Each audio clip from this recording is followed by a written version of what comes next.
ఇవాల్టి నుంచి తెలంగాణ అసెంబ్లీ సమావేశాలు జరగనున్నాయి. ఉదయం 10:30 గంటలకు శాసనసభ, శాసన మండలి సమావేశాలు ప్రారంభం కానున్నాయి. అసెంబ్లీ సమావేశాలు వాడివేడిగా జరిగే అవకాశం ఉంది. కాంగ్రెస్ ఎన్నికల ముందు ఇచ్చిన హామీల అమలుపై ప్రభుత్వాన్ని ప్రధాన ప్రతిపక్షం అయిన బీఆర్ఎస్ సభలో నిలదీయనుంది. ఎన్ని రోజులు సభ నిర్వహించాలో ఇవాళ జరగనున్న బీఏసీ సమావేశంలో నిర్ణయిస్తారు. ఈ సమావేశంలో ప్రధానంగా నూతన ఆర్ఓఆర్ చట్టం, కొత్త గ్రామ రెవెన్యూ వ్యవస్థ బిల్లు సహా పలు ఆర్డినెన్స్లను ప్రభుత్వం ప్రవేశపెట్టనుంది.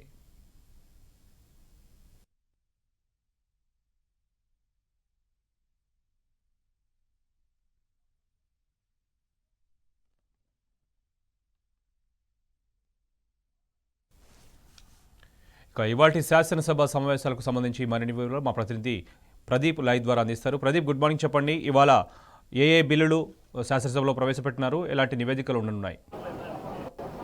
ఈ రోజు నుంచి శాసనసభ శీతాకాల సమావేశాలు ప్రారంభం కాబోతా ఉన్నాయి. 10:30 గంటలకు శాసనసభ, అదేవిధంగా శాసన మండలి ప్రారంభమవుతాయి. ఈరోజు పలు ఆర్డినెన్స్లను ప్రభుత్వం సభ ముందుకు తీసుకురానుంది. దాదాపు 5 ఆర్డినెన్స్లను సభ ముందుకు తీసుకొచ్చే అవకాశం ఉందనేది తెలుస్తూ ఉంది. ఈ నేపథ్యంలో ఎన్ని రోజులు సభ జరగాలనేది ఈరోజు సభ వాయిదా పడిన తర్వాత బీఏసీ సమావేశం ప్రారంభం కాబోతా ఉంది. ఆ సమావేశంలో బీఏసీలో శాసనసభ పనిదినాలు, ఏ అంశాలను చర్చించాలనే దానికి సంబంధించి ప్రధానంగా ఎజెండాను ఖరారు చేయనుంది. అయితే వారం రోజుల పాటు సభ జరిగేటువంటి అవకాశం ఉందనేది ప్రభుత్వ వర్గాల నుంచి అందుతున్నటువంటి సమాచారం. ప్రధానంగా నూతన ఆర్ఓఆర్ చట్టం, అదేవిధంగా గ్రామ పంచాయతీ సంబంధించినటువంటి సవరణ చట్టం, గతంలో 2 పిల్లలుంటేనే సర్పంచ్ ఎన్నికల్లో పోటీ చేసేటువంటి అవకాశం ఉండేది. కానీ దాన్ని ఇప్పుడు సవరిస్తున్నారు. 3 పిల్లలున్న ఎన్నికల్లో పోటీ చేసేటువంటి అవకాశం ఉందనేది చెప్తున్నటువంటి పరిస్థితి. అనేక ఆర్డినెన్స్లను సభ ముందుకు ప్రభుత్వం తీసుకురాబోతూ ఉంది. మరోవైపు ఏడాది కాలంగా ప్రభుత్వం వచ్చినటువంటి నేపథ్యంలో ప్రజలకు ఆనాడిచ్చినటువంటి హామీలకు సంబంధించి నిలదీసేందుకు బీఆర్ఎస్ అయితే సిద్ధమవుతోంది. నిన్న బీఆర్ఎస్ ఎల్పీ సమావేశం కేసీఆర్ అధ్యక్షతన జరిగింది. ఏ అంశాలను ప్రధానంగా సభలో ప్రభుత్వాన్ని నిలదీయాలనే అంశానికి సంబంధించి ప్రధానంగా చర్చించారు. ముఖ్యంగా రైతుకు సంబంధించి రైతులకు ఎన్నికల్లో ఇచ్చినటువంటి హామీల అంశం ప్రధానంగా బీఆర్ఎస్ పట్టుబట్టబోతోంది. ఓవైపు రుణమాఫీకి సంబంధించి పూర్తి స్థాయిలో రుణమాఫీ చేయకుండా చేతులెత్తేసింది అనేది ప్రధానంగా బీఆర్ఎస్ ఆరోపిస్తుంది. ఇప్పటికే రైతులు కూడా తమకు రుణమాఫీ కాలేదని ఎక్కడికక్కడ నిరసన వ్యక్తం చేసినటువంటి పరిస్థితి.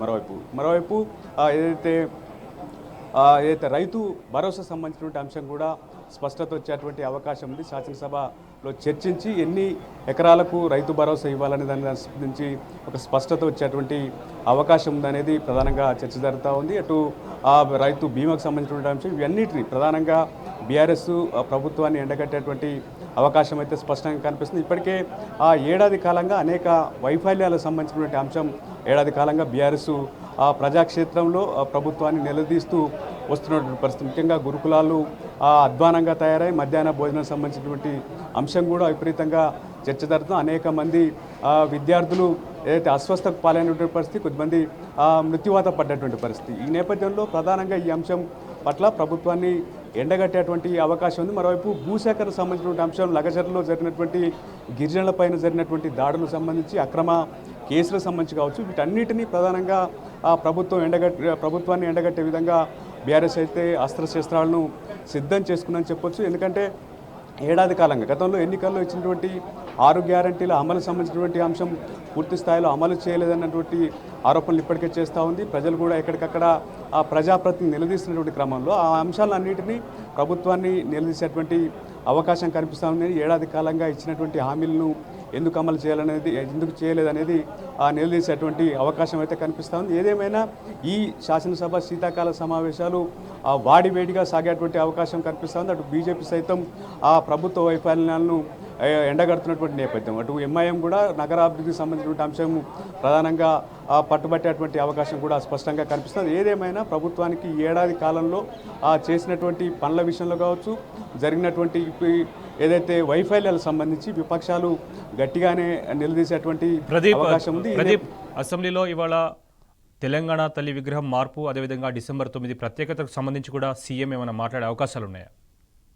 ఈరోజు సోనియా గాంధీ పుట్టినరోజు, మరోవైపు తెలంగాణ ప్రభుత్వ విజయోత్సవాలు జరుపుతా ఉంది. ఈరోజు 6:05 సచివాలయంలో తెలంగాణ తల్లి విగ్రహ ఏర్పాటు సంబంధించి ప్రభుత్వం కూడా వేడుకలు నిర్వహిస్తున్న నేపథ్యంలో తెలంగాణ తల్లి విగ్రహ ఏర్పాటు సంబంధించినటువంటి ప్రకటన ముఖ్యమంత్రి రేవంత్ రెడ్డి ఆ సభలో ప్రవేశపెట్టేటువంటి అవకాశం ఉంది. ఓవైపు తెలంగాణ తల్లి విగ్రహ రూపాన్ని మార్చడం కూడా బీఆర్ఎస్ తెలంగాణ అస్తిత్వానికి ఇది ప్రమాదం అని చెప్పి కూడా చెప్తున్నటువంటి నేపథ్యంలో ఇక్కడ ప్రభుత్వ ప్రకటన తర్వాత బీఆర్ఎస్ ఏ రకంగా రియాక్ట్ అవుతుందో కూడా చూడాల్సినటువంటి పరిస్థితి మనం చూడవచ్చు. మొత్తానికి ఈ శాసనసభ సమావేశాలు వాడివేడిగా జరిగేటువంటి అవకాశం ఉంది. మరోవైపు శాసనసభ సమావేశాల సందర్భంగా పోలీసులు కూడా కట్టుదిట్టమైనటువంటి భద్రతను అయితే ఏర్పాటు చేసినటువంటి పరిస్థితి అయితే మనం చూస్తూ ఉన్నాం. Shobhan. Right Pradeep, thank you.